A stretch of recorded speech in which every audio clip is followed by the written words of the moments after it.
की अपनी क्लास। इससे पहले हम गाउस का नियम पढ़ चुके हैं। आज की क्लास में हम पढ़ेंगे गाउस के नियम के अनुप्रयोग। 3 प्रकार के अनुप्रयोग पढ़ेंगे हम गाउस के नियम के।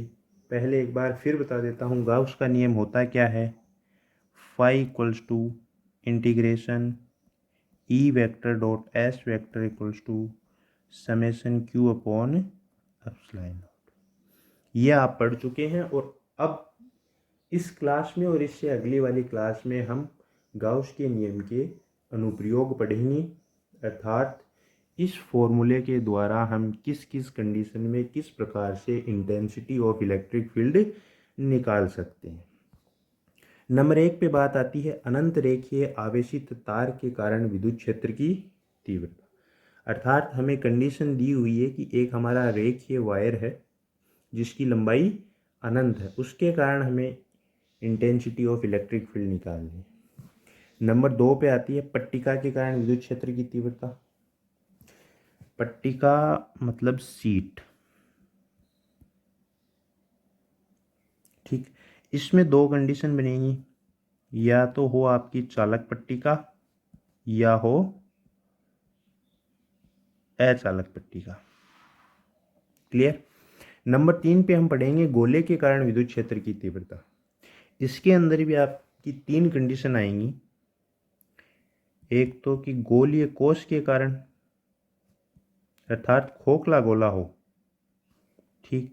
दूसरी आएगी चालक गोले के कारण और तीसरी पढ़ेंगे अचालक गोले के कारण। तो गाउस के नियम के अनुप्रयोग में हम 3 कंडीशंस में पढ़ेंगे अलग अलग।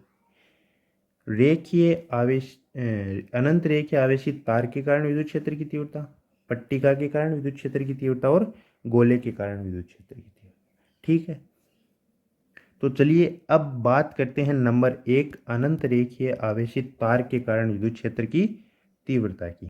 नंबर 1 अनंत रेखीय आवेशित तार के कारण विद्युत क्षेत्र की तीव्रता। मतलब एक वायर है जिसकी लेंथ है वो इनफाइनाइट है और वो आवेशित है, ठीक। तो अब उस वायर के कारण इलेक्ट्रिक फील्ड की इंटेंसिटी क्या होगी, ई क्या होगी, इसको हम किस प्रकार से निकालेंगे, किस प्रकार का हम गाउसियन पृष्ठ है वो मानेंगे इसके चारों तरफ। क्योंकि गाउस के नियम में हमें एक बंद पृष्ठ मानना पड़ता है गाउस का नियम लगाने के लिए, ये एक नेसेसरी कंडीशन है, ठीक है। तो किस प्रकार का तो हम गाउसीय पृष्ठ है वो इमेजिन करेंगे और उसके अंदर जो परिबद्ध वायर होगा अपना, उसके कारण इलेक्ट्रिक फील्ड की इंटेंसिटी क्या आएगी और इस वायर के कारण इलेक्ट्रिक फील्ड की इंटेंसिटी की डायरेक्शन किधर होगी। तो सबसे पहले हमें अगर डायरेक्शन पता चल जाए तो फिर हम गाउसियन पृष्ठ की कल्पना कर सकते हैं और उसके अनुसार जो डायरेक्शन है उसके अनुसार हम उस गाउसियन पृष्ठ के ई डॉट एस की वैल्यू के आधार पर हम पता लगा सकते हैं कि कौन से कंपोनेंट के कारण तो अपना ई डॉट एस है वो 0 डिग्री का है और कौन से के कारण ई डॉट एस है वो 90 डिग्री का है।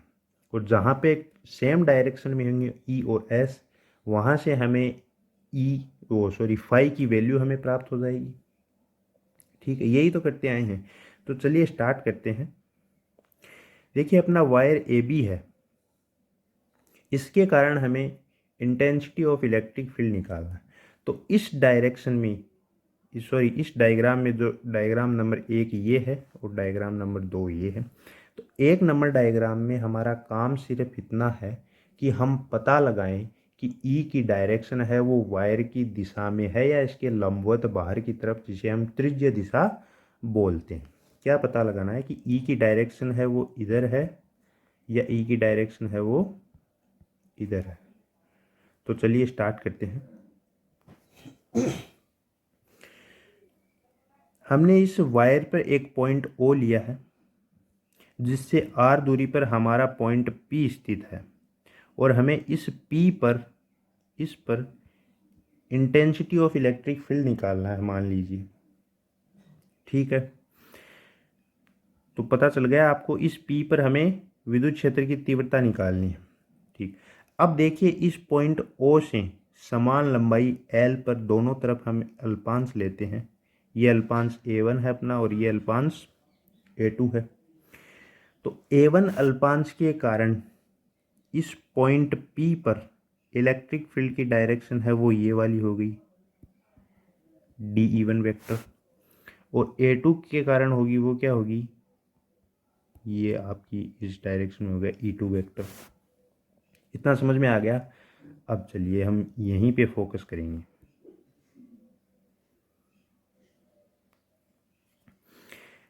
ये A2 के कारण DE2 और ये DE1 A1 के कारण। देखिए दोनों अल्पांश हैं वो समान लंबाई के हमने माने हैं, इन पे आवेश है वो समान है, तो इसका मतलब DE1 और DE2 का परिमाण क्या होगा, समान होगा। देखिए डायरेक्शन अलग है लेकिन परिमाण क्या होगा, DE1 और DE2 का समान होगा, अर्थात mod of DE1 equals to mod of DE2। ये कंडीशन हमें प्राप्त हुई। ठीक है, तो अब देखिए इनकी DE1 और DE2 की हम दो कंडीशन लेते हैं। इसका जो लंबवत घटक होगा उसको तो हम बोलते हैं साइन थीटा, और इसका जो क्षैतिज घटक होता है उसको बोलते हैं कॉस थीटा। तो लंबवत घटक है वो DE2 साइन थीटा और DE1 साइन थीटा, ये दोनों ऑपोजिट डायरेक्शन में हैं। डायरेक्शन ऑपोजिट है लेकिन DE1 और DE2 का परिमाण क्या है, समान। तो समान परिमाण की जब क्वांटिटी की डायरेक्शन ऑपोजिट होती है तो उसके कारण जो नेट हमें वैल्यू प्राप्त होती है वो क्या प्राप्त होगी, ज़ीरो, अर्थात DE1 sine theta minus DE2 sine theta equals to zero. तो लंबवत घटक के लिए तो E की वैल्यू हमें क्या प्राप्त होगी, ज़ीरो। ठीक है, बात करते हैं क्षैतिज घटक की। क्षैतिज घटक क्या है, कोस थीटा। डायरेक्शन दोनों की सेम है, DE1 कोस थीटा और DE2 की। तो यहाँ से जो प्राप्त होगा वो क्या होगा, DE1 cos theta plus DE2 cos theta, अर्थात E की वैल्यू है वो इस डायरेक्शन में हमें प्राप्त होगी, और ये डायरेक्शन है वो क्या है, वायर से लंबवत बाहर की ओर, अर्थात त्रिज्य दिशा में। अब हमें पता चल गया कि जो E की डायरेक्शन है वो क्या है भाई, वायर से लंबवत बाहर की ओर है या लंबवत दिशा में है वायर से, उसको हम बोलते हैं त्रिज्य दिशा में, अर्थात त्रिज्य दिशा में हमें इलेक्ट्रिक फील्ड की इंटेंसिटी प्राप्त होगी। यही हमारा काम था इस एक नंबर डायग्राम से E की डायरेक्शन का पता लगाना। ओके, अब देखिए एक बात और समझा देता हूं मैं आपको, डेरिवेशन में काम आएगी।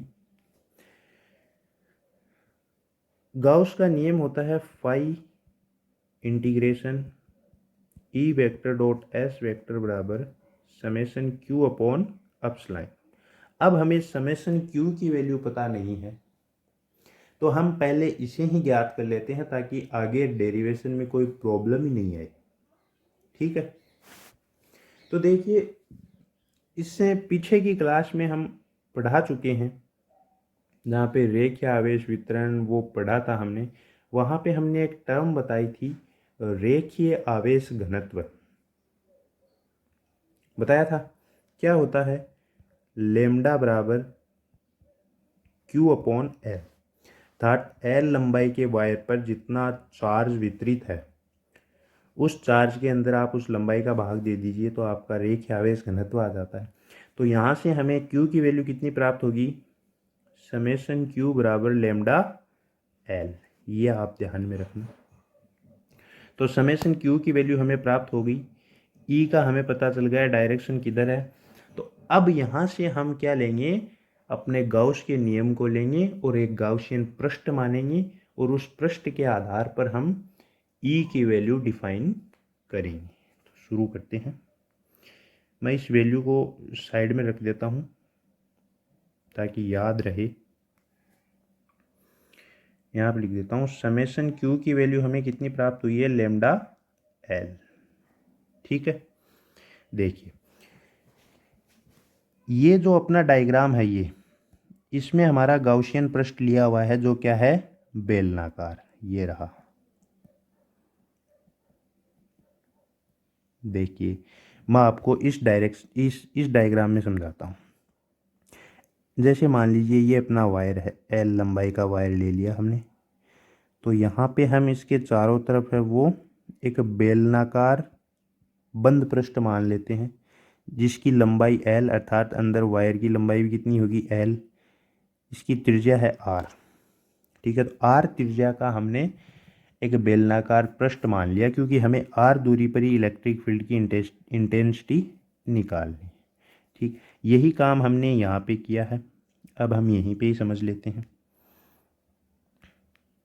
तो हमने ये एक बेलनाकार गाउसियन पृष्ठ मान लिया, जिसकी लंबाई है एल, जिसकी त्रिज्या है आर, ये आर, क्योंकि हमारा आर दूरी पर ही पॉइंट पी स्थित है, जिस पर हमें इलेक्ट्रिक फील्ड की इंटेंसिटी निकालनी है। क्लियर? चलिए, अब देखिए हमें पता चल गया कि ई की डायरेक्शन किधर है भाई। तो तार से त्रिज्य दिशा में ये वाली डायरेक्शन है ई की, ये वाली है। अब कंडीशन लगाओ। अब देखिए बेलनाकार जो हमने बंद पृष्ठ माना है, तो बेलन में कितने पृष्ठ होते हैं? तो बेलन के अंदर 3 पृष्ठ होते हैं। 3 कौन से मैं आपको गिना देता हूँ। नंबर 1 ऊपर वाला वर्ताकार पृष्ठ, ये हो गया नंबर 1। ठीक, नंबर 2 पे नीचे वाला वर्ताकार पृष्ठ, और नंबर 3 पे आएगा अपना ये जो वक्र पृष्ठ है ना इसका, बेलनाकार, ये नंबर 3 पे आएगा। तो कौन से भाई? 2 तो हैं वृत्ताकार और एक है वक्र पृष्ठ। 3 पृष्ठ हुए, तीनों मैंने बता दिए। चलिए,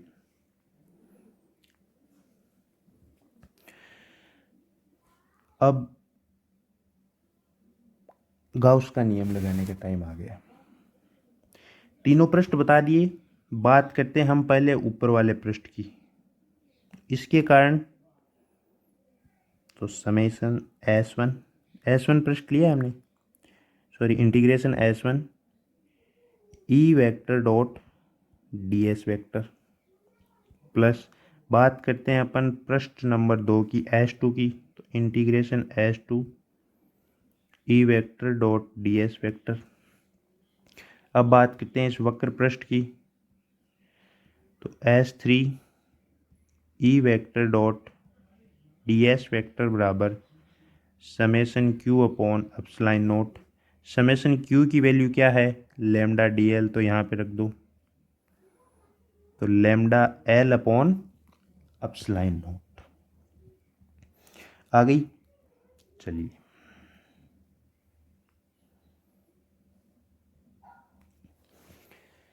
ये हमने गाउस का नियम है वो पहले, फॉर्मूला है वो पहले रख दिया। अब हम आराम से S1, S2 और S3 के लिए देखते हैं कि किसके कारण वैल्यू प्राप्त होगी और किसके कारण वैल्यू 0 प्राप्त होगी। तो बात करते हैं S1 के लिए। ये आपका वर्ताकार पृष्ठ है। S की डायरेक्शन क्या होती है? पृष्ठ के लंबवत बाहर की तरफ। तो S की डायरेक्शन किधर होगी? ये। E की डायरेक्शन क्या है अपनी? ये वाली, अर्थात यहाँ से देखें तो ये वाली डायरेक्शन। एंगल कितने का बन रहा है? 90 डिग्री। तो cos 90 0। तो इस पृष्ठ के लिए वैल्यू कितनी आएगी? 0। ये तो आएगी। यहाँ पे देखिए आप, हमने ये एक अल्पांश लिया ds, तो इसके कारण जो डायरेक्शन होगी वो ऊपर की तरफ, अपनी ई की डायरेक्शन है इधर, तो एंगल कितना बन रहा है? 90 डिग्री। इसके कारण तो वैल्यू कितनी आ जाएगी? 0। तो पुट कर दो 0 प्लस। सेम बात करते हैं S2 के लिए। तो ये अपना जो वर्ताकार पृष्ठ है, इस पे हमने ये एक अल्पांश लिया, तो इसके कारण S की वैल्यू है वो किधर होगी? बाहर की तरफ, ds वेक्टर ई की ये वाली। ठीक है, तो यहाँ पे जो एंगल बन रहा है वो भी कितना बन रहा है? 90 डिग्री। तो यहाँ पे भी वैल्यू कितनी हो जाएगी? 0। बात करते हैं पृष्ठ नंबर 3 की, S3 की।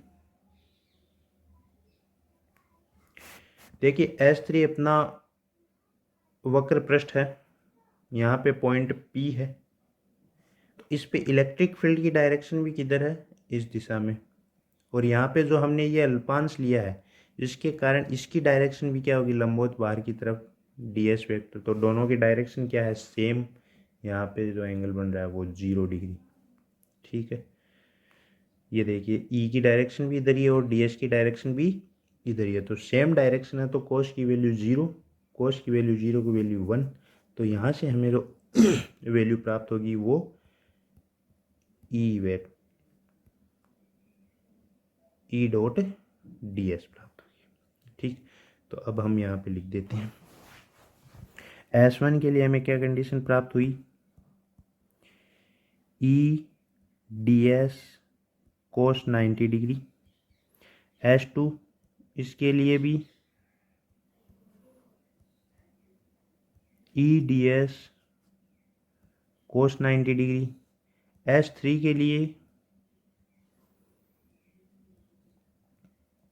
ई ds कोस 0 डिग्री बराबर लैम्डा एल अपॉन एप्सिलॉन।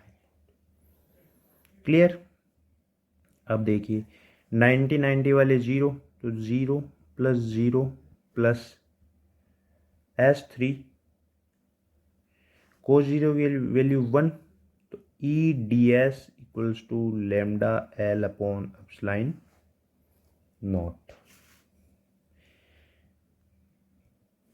अब देखिए इस इंटीग्रेशन ई ds के अंदर जो वेरिएबल वैल्यू है वो ds की है, क्षेत्रफल की।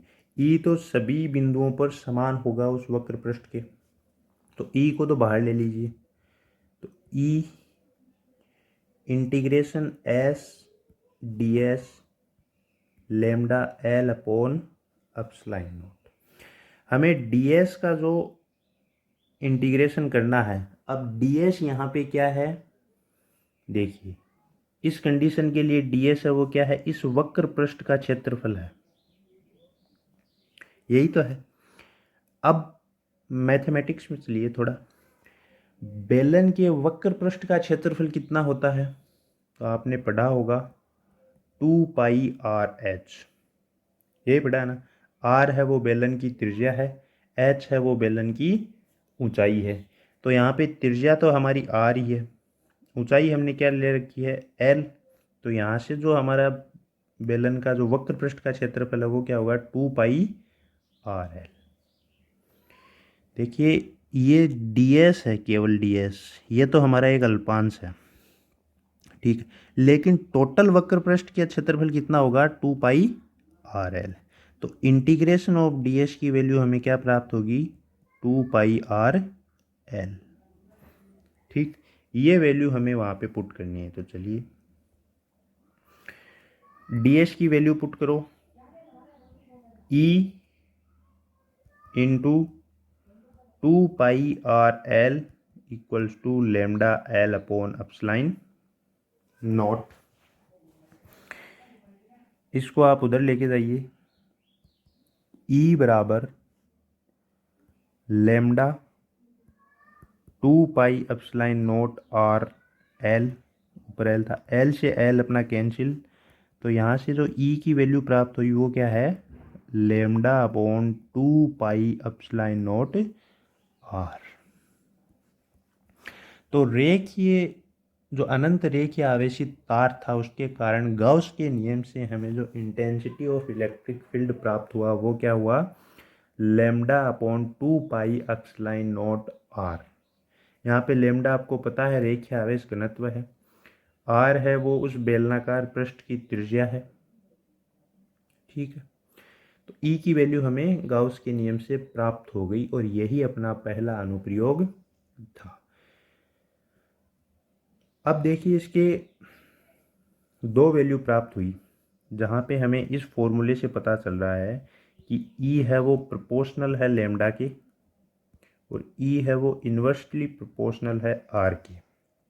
यही है, दोनों के लिए ग्राफ ड्रॉ कर लेते हैं। ये अपना केंद्र बिंदु इस डायरेक्शन में E है और इस डायरेक्शन में लैम्डा है। तो E और लैम्डा है वो प्रोपोर्शनल समानुपाती हैं, तो समानुपाती के लिए ग्राफ आता है स्ट्रेट लाइन। अगले के लिए देखिए, इस डायरेक्शन में ई है और इस डायरेक्शन में आर है। ये क्या है? व्युत्क्रमानुपाती। तो ग्राफ क्या आएगा? पैराबोलिक। यानी प्रॉब्लम ओके। इसका आपको सदिश रूप लिखवाए तो वो आएगा E vector equals to lambda 2 pi epsilon naught r r cap. Vector में क्या करना है आपको? डायरेक्शन ही तो डिनोट करनी है, परिमाण तो आपका है ही, सिर्फ डायरेक्शन और डिनोट कीजिए तो वेक्टर फॉर्म बन जाएगी। तो रेखीय आवेशित तार के कारण हमें ई की वैल्यू है वो कितनी प्राप्त हुई? Lambda upon 2 pi epsilon naught r. ये फॉर्मूला आप याद रखना, न्यूमेरिकल में यही काम आता है। ठीक है, बोर्ड की बुक में इस अनुप्रयोग से संबंधित 2 न्यूमेरिकल हैं, वो दोनों मैं आपको करवा देता हूँ। उसमें पहला न्यूमेरिकल है कि एक अपरिमित विस्तार के सीधे चालक तार, क्या दिया हुआ है? अपरिमित विस्तार का सीधा चालक तार, अर्थात अपना वही अनंत रेखीय आवेशित तार है जिसका रेखीय आवेश घनत्व है वो 2 माइक्रो कूलाम पर मीटर है। इस रेखीय आवेश से, अर्थात इस वायर से 20 सेंटीमीटर की दूरी पर स्थित बिंदु पर विद्युत क्षेत्र की तीव्रता का मान ज्ञात करना है। पहले मैं आपको डायग्राम के थ्रू समझा देता हूँ। ये अपना एक वायर है, सॉरी,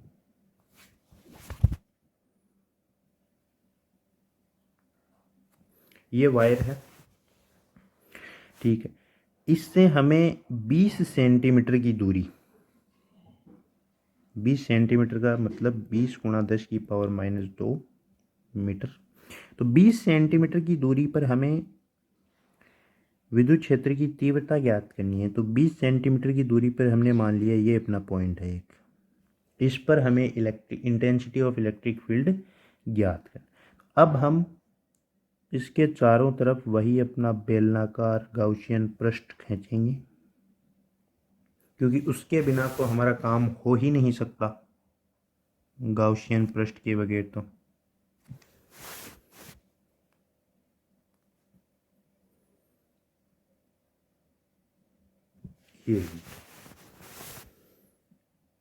ये आपका वायर है अनंत रेखीय, ठीक है। ये दूरी कितनी है? 20 सेंटीमीटर, अर्थात हमें ये किसकी वैल्यू दी हुई है? आर की। आर ही तो होता है रेखीय जो अपना आर वायर है, उससे आर दूरी पर ही तो हमें इलेक्ट्रिक फील्ड की इंटेंसिटी निकाली थी पी पर। तो वहाँ पे जो दूरी है होती है वो क्या होती है? आर, अर्थात उस बेलनाकार वक्र पृष्ठ की त्रिज्या हो गई। ठीक, तो यहाँ पे न्यूमेरिकल में आपको क्या क्या दे दिया? यहाँ पे आपको दिया है, एक तो वैल्यू दी है लेमडा की 2 माइक्रो कूलाम पर मीटर, एक आपको आर की वैल्यू दी हुई है 20 सेंटीमीटर। ठीक है, तो जहाँ पर भी ये माइक्रो और सेंटीमीटर है इनको मीटर और कूलाम में बदल लेते हैं। तो यहाँ पे ये वैल्यू तो कितनी हो गई? कितनी हुई? 2 गुणा 10 की पावर -6 कूलाम पर मीटर। ये कितनी हो गई? 20 इंटू 10⁻⁻2 मीटर। तो लेमडा और आर की वैल्यू हमें पता है, तो अब वैल्यू हमें किसकी चाहिए? ई की चाहिए। और इस अनुप्रयोग के द्वारा हमने जो फॉर्मूला प्राप्त किया था वो क्या था? E equals to lambda 2 pi epsilon naught r. Lambda की वैल्यू पता है, आर की वैल्यू पता है। थोड़ा सा इसको और सरलीकृत कर लेते हैं ताकि हमें एक वैल्यू और सीधी सीधी प्राप्त हो जाए। देखिए कैसे करते हैं। आज आप इसको ऊपर और नीचे दोनों तरफ 2 से इंटू कर दीजिए। ठीक है, तो ये क्या बनेगा? 2 lambda upon 4 pi epsilon naught r, यही बना 4 pi epsilon naught r, sorry 4 pi epsilon naught क्या होता है, यहाँ पे क्या बन रहा है, ये इसको अलग लिख के दिखाता हूँ मैं। ये बना आपका 1 upon 4 pi epsilon naught 2 lambda upon r. ये वैल्यू किसकी है, के की, और के का मान कितना होता है, 9 गुणा 10 की पावर 9। आ गया, चलिए इसका मात्रक क्या हो गया, newton metre square upon coulomb. तो हमें ई की वैल्यू कितनी प्राप्त होगी, ई बराबर 9 गुणा 10 की पावर 9, इसकी वैल्यू रखते हैं इंटू 2 इंटू लेमडा, ये रही 2 गुणा 10 की पावर 6 बट्टा आर, ये रही 20 गुणा 10 की पावर -2। साथ में यूनिट भी रखिए। आप मिस्टेक यहीं पे करते हैं, आपको अगर ऑब्जेक्टिव टाइप का भी कोई क्वेश्चन आता है तो वहीं पे भी यूनिट की मिस्टेक हो सकती है। यहाँ पे भी आपको एग्ज़ाम में यूनिट लिखना पड़ता है, बगैर यूनिट के आप मैथमेटिकल वैल्यू लिख देते हैं तो वहाँ पे आपका आधा या 1 नंबर एग्जामिनर काट सकता है। तो यूनिट का बहुत बारीकी से आप ख्याल रखिए। कोई भी न्यूमेरिकल वैल्यू निकाल लेते हैं तो उसके आगे आप उसकी यूनिट ज़रूर लगाएं। तो यहाँ पे मैं आपको यूनिट भी निकालना सिखा देता हूँ। पहले वैल्यू रखी हमने के की 9 गुणा 10 की पावर 9, इसकी यूनिट कितनी है, newton metre square upon coulomb square. आगे अपना लेमडा, तो लेमडा की कूलम अपॉन मीटर, ठीक है। आर है वो अपना बट्टा में है और उसकी है मीटर, तो 1 अपॉन मीटर, यही हुआ। चलिए इसको भी सॉल्व कर लीजिए आप। देखिए 1 कूलम से इसकी स्क्वायर कट गया, मीटर से ये आपका पूरा कट गया, ठीक। तो यहाँ पे यूनिट क्या बची, न्यूटन अपॉन कूलम, ये तो अपनी यूनिट आ गई। बाकी का आप इसका तो आप मैथमेटिकल सॉल्यूशन निकाल ही सकते हैं। तो यहाँ से वैल्यू क्या प्राप्त होगी, इसको सॉल्व करेंगे तो 1.8 गुणा 10 की पावर 5 न्यूटन पर कूलम। इतनी अगर आप वैल्यू निकाल के इतना मान पूरा रखते हैं 1.8 गुणा 10 की पावर 5 न्यूटन पर कूलम, तब जाकर के आपका पूरा न्यूमेरिकल है वो सही माना जाता है। 2 नंबर का आता है तो पूरे आपके 2 नंबर आएंगे। तो आप यूनिट का खास ख्याल रखें, कोई भी न्यूमेरिकल सॉल्व करें उसके न्यूमेरिकल वैल्यू जो प्राप्त हो उसके आगे उसकी यूनिट ज़रूर लगाएं। तो पहला अपना एग्जाम्पल हो चुका है, अब आगे चलते हैं एग्जाम्पल नंबर 2 पर। नंबर 2 है आपका कि एक इलेक्ट्रॉन 0.1 मीटर त्रिज्या के वर्ताकार पथ पर अनंत रेखीय आवेश के चारों ओर चक्कर लगा रहा है। यदि रेखीय आवेश घनत्व 10 की पावर -6 कूलम पर मीटर है तो इलेक्ट्रॉन के वेग का मान ज्ञात कीजिए। पहले आप इस न्यूमेरिकल को समझिए कि अनंत रेखीय आवेश, तो हमें पहले तो अपना अनंत रेखीय आवेश ही डिनोट कर लेना है। यह है अपना अनंत रेखीय आवेश, अर्थात अनंत लंबाई का आवेशित वायर, ठीक है। आगे दिया हुआ है कि इसके चारों तरफ वर्ताकार पथ में 0.1 मीटर की त्रिज्या, मान लीजिए यहाँ पे अपना एक पॉइंट है, ये त्रिज्या कितनी है 0.1 मीटर। इस त्रिज्या के पथ पर, सॉरी इस त्रिज्या जितनी दूरी पर स्थित है ये पॉइंट अपना, और यहाँ से ये है वो इसके चारों तरफ वर्ताकार पथ में चक्कर लगा रहा है। ये लीजिए, कौन लगा रहा है, इलेक्ट्रॉन, ठीक है। तो इस वायर से 0.1 मीटर की दूरी पर अपना इलेक्ट्रॉन स्थित है और वो इस वायर के चारों तरफ वर्ताकार पथ में चक्कर लगा रहा है। इस वायर का जो रेखीय आवेश घनत्व आपने दिया है वो है 10⁻⁻⁶। ठीक है, अब हमें क्या ज्ञात करना है? इलेक्ट्रॉन के वेग का मान, अर्थात ये जो इलेक्ट्रॉन चक्कर लगा रहा है उसका वेग कितना होगा। देखिए,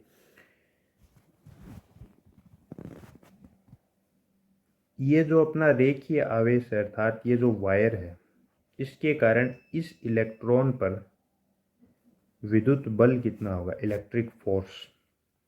तो पीछे आप चैप्टर नंबर 1 को रिकॉल कीजिए। देखिए, पिछले वीडियो आप देखते रहिए, काफ़ी बड़े वीडियो नहीं हैं, उनको आप देखते रहेंगे, अपने बुक से पढ़ते रहेंगे तो रिवीजन भी होता रहेगा और जो आगे की चीज़ें हैं वो उतनी क्लियर होती चली जाएंगी, बहुत जल्दी समझ में आएंगी, क्योंकि फिजिक्स है वो रिलेटेड है। आप एंड के टॉपिक में अगर कहीं पे पढ़ेंगे तो वहाँ पे भी आपको फर्स्ट टॉपिक का जो कोई भी फॉर्मूला या कोई भी बात है वो रिलेट हो सकती है, और जितना ज़्यादा आप रिलेट करेंगे उतनी अच्छी तरीके से आप फिजिक्स को समझ सकते हैं। तो देखिए, इलेक्ट्रिक फोर्स की अपन फॉर्मूला जानते हैं, क्या होता है? F बराबर QE, यही होता है। यहाँ पे Q क्या है? चार्ज, और वो यहाँ पे क्या है? इलेक्ट्रॉन। तो यहाँ से F क्या हुआ? EE। ठीक है, ये अपना इलेक्ट्रिक फोर्स है, ये इलेक्ट्रिक फील्ड है, ये चार्ज ऑफ इलेक्ट्रॉन। E की वैल्यू आप यहाँ पे गाउस के नियम से लिखिए, रेखीय आवेशित तार के कारण जो हमें प्राप्त होता है वो कितना प्राप्त होता है? E बराबर लेमडा 2πε0r, यही प्राप्त होता है ना रे। तो यहाँ से F की वैल्यू कितनी आ जाएगी? E into lambda upon 2πε0r। आ गई। ये फोर्स है, यही फोर्स है वो इस इलेक्ट्रॉन को इस वर्ताकार पथ पर घूमने के लिए अभिकेंद्रीय बल प्रदान करता है। देखिए, वर्ताकार गति आप पढ़ चुके हैं 11th क्लास में। वर्ताकार गति, अगर कोई वस्तु किसी केंद्र के चारों वर्ताकार गति कर रही है तो वह जरूर अभिकेंद्रीय बल के अंडर में ही गति करेगी। उस गति करने के लिए अभिकेंद्रीय बल की आवश्यकता होती है, और यहाँ पे ये इलेक्ट्रॉन है वो इस वायर के चारों तरफ वर्ताकार पथ पर गति कर रहा है। इसका मतलब इस वर्ताकार पथ की गति के लिए जो अभिकेंद्रीय बल इसे प्राप्त हो रहा है वह इस रेखीय जो आवेशित तार है ना, उसी के कारण जो विद्युत बल है उसके द्वारा ही प्राप्त हो रहा है। तो ये जो बल है वो इसको अभिकेंद्रीय बल प्रदान कर रहा है। तो अब अभिकेंद्रीय बल क्या होता है? MEV² अपॉन R, अर्थात उस एटम का, उस पार्टिकल का मास जो गति कर रहा है वर्ताकार, इनटू उसके वेग का स्क्वायर बट्टा उसकी जो जिस त्रिज्या के वर्ताकार पथ में गति कर रहा है वो त्रिज्या। तो mv² अपॉन R, ये अभिकेंद्रीय बल प्रदान कौन कर रहा है? ये बल E लेमडा अपॉन 2πε0r, यही प्रदान कर रहा है। अब देखिए, इसको हमने पिछले न्यूमेरिकल में भी किया था, 2 से ऊपर नीचे मल्टीप्लाई कर दीजिए, तो यहाँ पे जो आपकी वैल्यू बनेगी वो क्या बन जाएगी?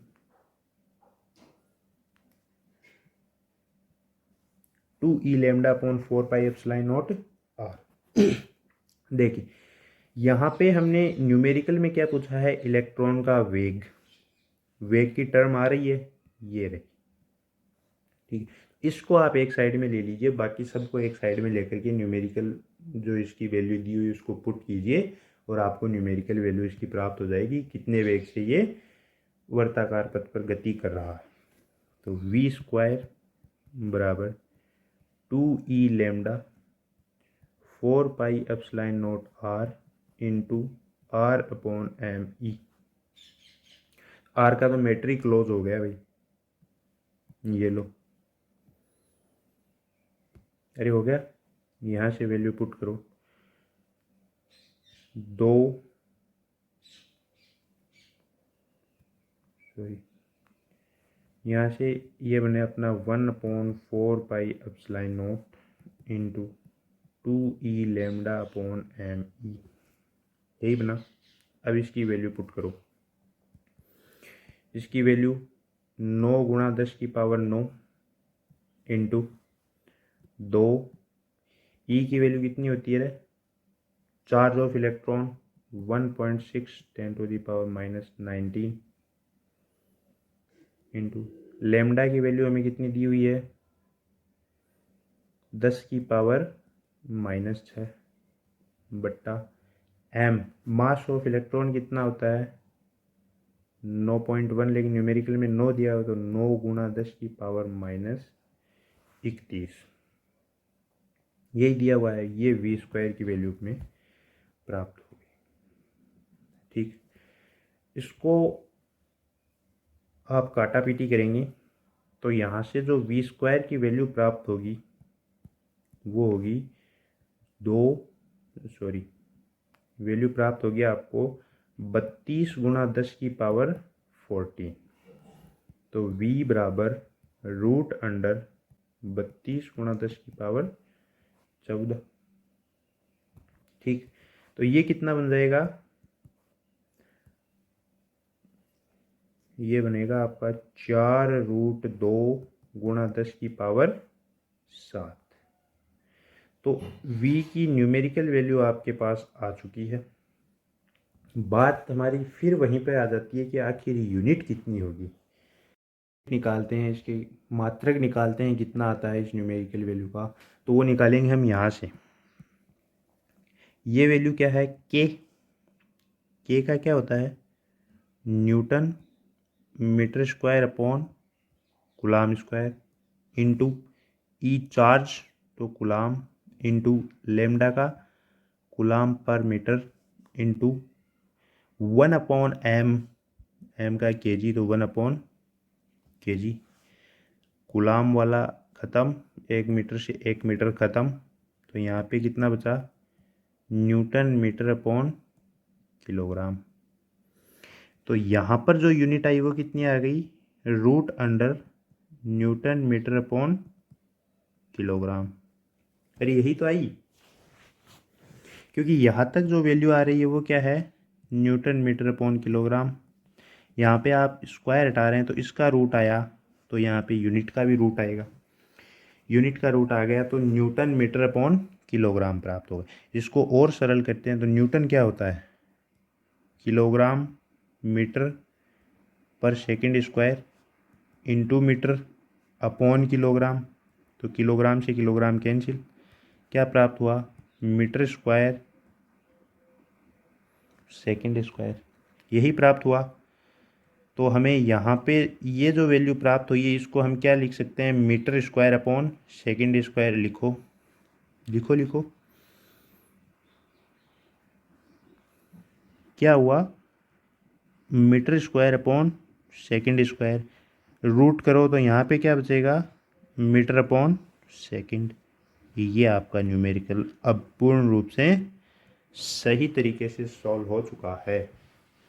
तो इस न्यूमेरिकल की जो वैल्यू प्राप्त होगी, हमें वेग प्राप्त होगा, वो क्या होगा? v बराबर 4√2 गुणा 10 की पावर 7 मीटर पर सेकंड। वेग का मात्रक क्या होता है? Metre per second. और यही हमारा यहाँ से आ रहा है। तो यहाँ पे आपको 2 कैलकुलेशन करनी होती हैं। देखिए, आपको सीधा भी पता है कि वेग का मात्रक क्या होता है? Metre per second. आप सीधा भी लगा सकते हैं, लेकिन आपको आना चाहिए। ऐसे अगर आप अभ्यास करेंगे तो आपको पता चलता रहेगा, आपको जो विभिन्न क्वांटिटीज़ के मात्रक हैं वो भी याद रहते रहेंगे, रिकॉल होते रहेंगे। क्योंकि यहाँ से हमने देखिए यहाँ से निकाला है, तो हमें के का मात्रक ज्ञात करना पड़ा, तो वो हमें याद रहा। फिर हमें चार्ज का क्या होता है उसका हमें याद करना है।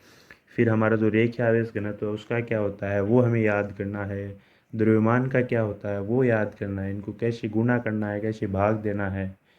देखिए, कुछ क्वांटिटीज़ हैं जो आपको सीधे याद रहती हैं। जैसे आपको यहाँ पे वेग की वैल्यू पूछी है तो आप सीधा लिख देते 4√2 गुणा 10 की पावर 7 मीटर पर सेकंड, क्योंकि वेग का मात्रक सर मीटर पर सेकंड होता है। आता कैसे है, इतनी बड़ी न्यूमेरिकल वैल्यू से ये मीटर पर सेकंड आप लाओगे कैसे, ये भी आपको पता होना चाहिए। ठीक है, तो आज की क्लास में हमने अनुप्रयोग नंबर 1 किया है। अब अगले अनुप्रयोग के साथ मिलते हैं अगली क्लास में।